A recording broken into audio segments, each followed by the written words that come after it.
আখিরি মোনাজাতের মাধ্যমে ইজতেমার প্রথম পর্ব শেষ হয়েছে। আল্লাহ তাআলা সকলকে উত্তম প্রতিদান দান করুক। এর ফলে দ্বিতীয় আরেকটি বিষয়, সেটা হলো আওয়ামী লীগের কর্মসূচি চলছে, লিফলেট বিতরণ। তাদের পেজ থেকে, অফিসিয়াল পেজ থেকে যেটা বলা হচ্ছে, বিভিন্ন জায়গাতে কর্মীরা লিফলেট বিতরণ করছে, সেই ছবি ভিডিও তারা শেয়ার করছে। পজিটিভ, আওয়ামী লীগকে সততা এবং আদর্শ দিয়েই ফিরে আসতে হবে, তাই শুভকামনা রইল। আরেকটি বিষয় হলো তিতুমির কলেজের ছাত্রদের আন্দোলন। এই বিষয়টা নিয়ে আমার মনে হয় কথা বলা উচিত। ছাত্রদের তীব্র আন্দোলনের মুখে সরকার কীভাবে মোকাবেলা করবে, ইতিমধ্যে সরকারের শিক্ষা উপদেষ্টা তিনি বলছেন তিতুমির কলেজকে বাড়তি কোনো সুবিধা দেওয়া হবে না। তিনি আসলে স্পষ্ট কী বলছেন সেটা আমরা সহজেই বুঝতে পারি।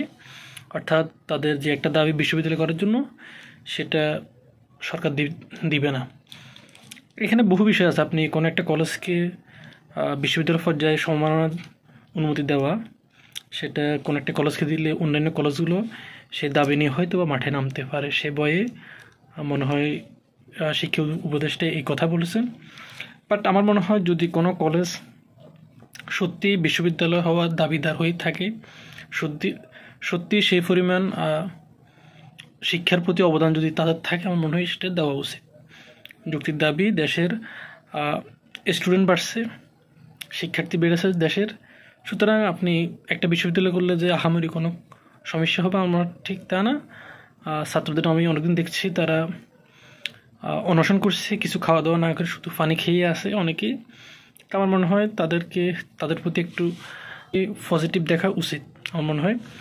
আরেকটি যে বিষয়, ক্রিকেটে বিপিএলে দুর্বার মালিক প্লেয়ারদেরকে টাকা না দিয়ে, বিদেশি প্লেয়ারদেরকেও টাকা না দিয়ে সে পালিয়ে গেছে। বাসের স্টাফ যারা, তাদেরকেও সে অর্থ টাকা কড়ি কিছুই দেয়নি। এখন বিসিবির এখানে ব্যর্থতা কিনা আমি জানি না।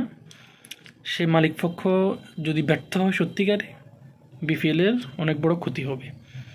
যদি প্লেয়াররা আইসিসিকে যদি আবেদন করে, বিদেশি প্লেয়ারদের কথা বলছি, তাহলে হয়তো বা বিপিএলের উপরে কিছু নিষেধাজ্ঞা আরও চলে আসতে পারে, এমন কিছু ঘটতে পারে।